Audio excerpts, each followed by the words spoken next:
ចាយើងបន្តទៅជួបជាមួយនឹងមន្ត្រីរាជការរបស់យើងជាបន្តទៀតពីខេត្តបៃលិនចាជំរាបសួរលោកពឿន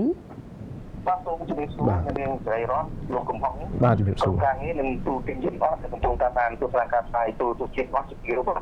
ចាព្រឹកនេះមានព័ត៌មានអ្វីដើម្បីជម្រាបជូនទៅកាន់ប្រទេសនិកជនពីខេត្តបៃលិនចាបាទទូទាំងជនថ្ងៃនេះខ្ញុំមានព័ត៌មានចំនួនមួយគឺលោកឧត្តមអាគីនរៈថ្នាក់លេខ3កោគឺត្រូវបានប្រកាសចូលកាន់តំណែងជាប្រធានពន្ធនាគារថ្មីនៅក្នុងខេត្តបៃលិនបាទចាសូមជើញបាទនៅព្រឹកថ្ងៃទី8ខែមេសាឆ្នាំ2025នៅសាលប្រជុំមន្ត្រីអប់រំយុវជននិងកីឡាខេត្តបៃលិនមានរៀបចំការប្រកាសចូលកាន់តំណែងលោកឧត្តមអាគីនរៈថ្នាក់លេខ3កោគឺអតីតអនុប្រធានពន្ធនាគារខេត្តបៃលិនឲ្យចូលកាន់តំណែងជាប្រធានពន្ធនាគារខេត្តបៃលិនជំនួសលោកឧត្តមអាគីនរៈថ្នាក់លេខ2រដ្ឋទីដែលត្រូវចូលនិវត្តន៍ពីទីនេះធ្វើឡើងក្រោមអធិបតីភាពឯកឧត្តមអាគីនរៈថ្នាក់លេខ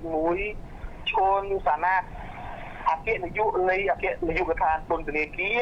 និងលោកសោសវណ្ណអភិបាលរងខេត្តបៃលិនតំណាងលោកជំទាវបណ្ឌិតបានព្រមអភិបាលនៃគណៈអភិបាលខេត្តបៃលិន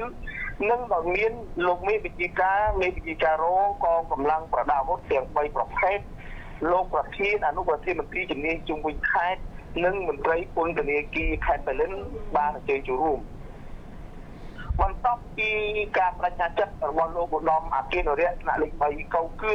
ប្រធានពន្ធនាគារថ្មីរួចមកលោកសោសវណ្ណអភិបាលរងខេត្តបៃលិនបានសម្ដែងលោកការអបអរសាទរចំពោះលោកប្រធានពន្ធនាគារថ្មីដែលត្រូវបានកាត់ដឹកនាំផ្ដល់សេចក្តីទុកចិត្តប្រកបភារកិច្ចបន្តដឹកនាំគ្រប់គ្រងនិងកិច្ចការងារពន្ធនាគារនៅក្នុងខេត្តបៃលិននឹងបានណែនាំសូមឲ្យបន្តការយកចិត្តទុកដាក់ក្នុងការដឹកនាំការកសាងសមិទ្ធផលនានាក្នុងអង្គភាព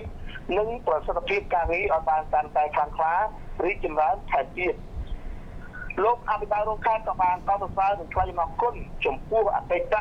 ប្រធានពន្ធនាគារខេត្តបៃលិនក្នុងការអនុវត្តទូរទីភារកិច្ចរបស់ខ្លួនជាមួយនឹងការទទួលខុសត្រូវខ្ពស់ព្រមទាំងបានកសាងនូវស្នាដៃបន្សល់ទុកនូវសមិទ្ធផលល្អៗជាច្រើនជាពិសេស